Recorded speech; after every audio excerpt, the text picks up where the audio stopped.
Hello, my name is Faith Kamwitu and I'm the narrator for Group Warthog. We are group number 12 and we are called Warthog. We are going to be presenting a Maasai oral narrative and I hope that you will all enjoy it. As you can see, the setting is like it's at night, so the children are playing around singing a song. It's a play song. I hope you enjoy it. Welcome.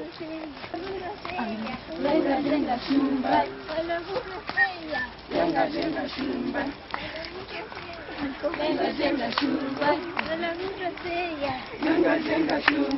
your story. Yes. Tell your story. Yes. Tell your story. Yes. Ah, you do not want to be told a story. Tell your story. Yes. Sit down then. Sit down. I tell you a story. Once upon a time in the land of the Maasai, there lived this handsome warrior. This strikingly handsome warrior, And this warrior had two mouths. Yes, don't be shocked. He had two mouths. One at the back, one at the front, I tell you. I'm so serious. He had two mouths. But the thing is, he was very handsome and he had long hair that covered his back. And so the mouth that was at the back was covered. And this warrior lived in exclusion. He lived in exclusion in the forest. And so that people would never know that he had two mouths. He would live in exclusion and he took bells, lined them up on the trees so that the people would think that there's a herd of oxen grazing over there. So as the wind came, shwa, shwa, shwa, the bells would ring, ding, ding, ding, ding, ding, ding, and the people would think that there's a herd. And furthermore, he would stand whistling. He would be whistling and people would think that he actually had some oxen and cattle over there grazing. But one day, there came these Morans from the village, and they had this ox, and they wanted to, what did they want to do?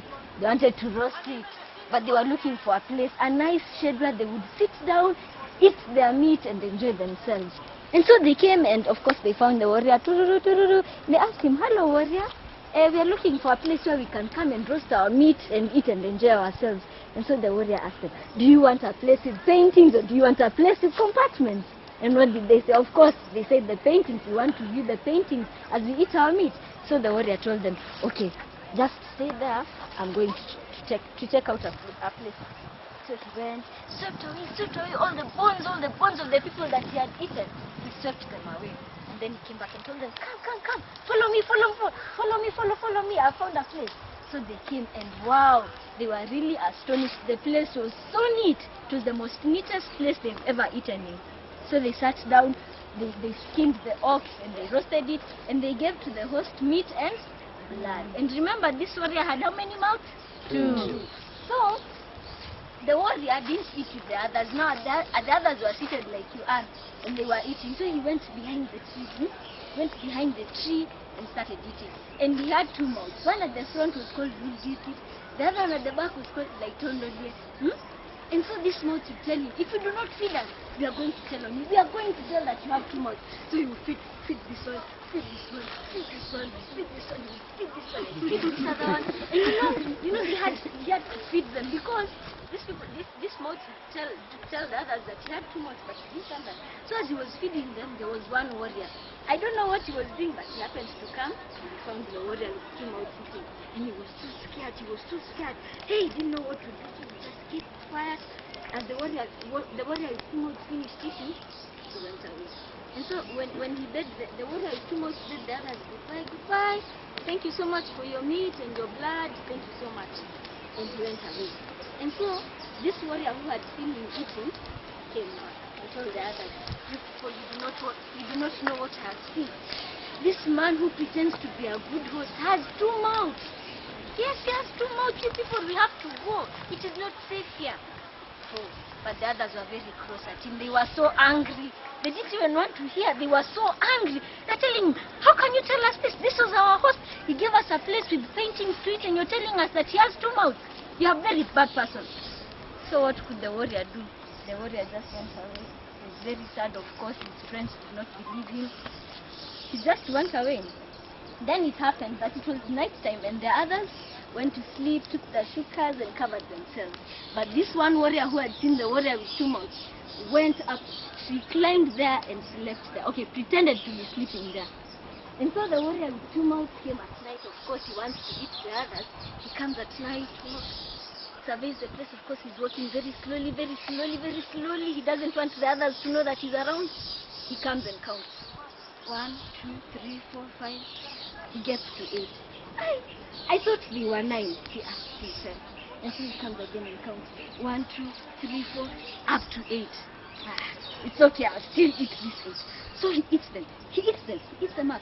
And the other warrior is up in the tree. He is so scared to the point that he goes silent. Of course, he doesn't want this warrior with 2 mouths to know that he's there. So he keeps quiet, still. He's as still as a leaf. Keeps quiet until the warrior finishes. So when the warrior with 2 mouths goes away, this one climbs down the tree slowly and runs. He runs to the village, Oh, my people, you do not know what happened. My friends were eaten by a warrior with 2 mouths. Yes, he's in the forest. You have to do something. Come on. So these people, the wise people of the village, sat down. And of course, they had to formulate a plan. As you would, they sat down and said, hey, our people have been eaten. We have to come and kill this warrior with 2 mouths. We have to. So they formulated a plan. They planned that they would go 9 warriors as before. But now, the one who had survived, remember the one I told you had eaten in the tree? Yes. Now the one who had survived would be the leader. But this time he would pretend. He would wear sort of a disguise, a masquerade. So he wore black skin calf, and he had a squint, and of course a limping gait. So he had a skipping gait. And so he's walking. So they came, they decided, okay, tomorrow we are going. So they came together and they came So they come and they meet the warrior, and this one said, warrior, we're looking for a place where we can roast our meat and eat. Can you find us a place? Of course, the warrior asked them again, do you want a place with paintings? Do you want a place with compartments? Of course they say, you want a place with paintings so that you can enjoy the beautiful views. And he said to us, wait here, I'm going to check out the place and I will come and call you. As usual, what does the warrior with 2 mouths do? Goes, sweeps away all the bones of the people he had eaten. And he comes back and tells them, okay, come follow me, I have found a place. So they went. They sat down, they were so impressed by the paintings that were around. They cut the meat, they ate, they gave the horse blood and meat.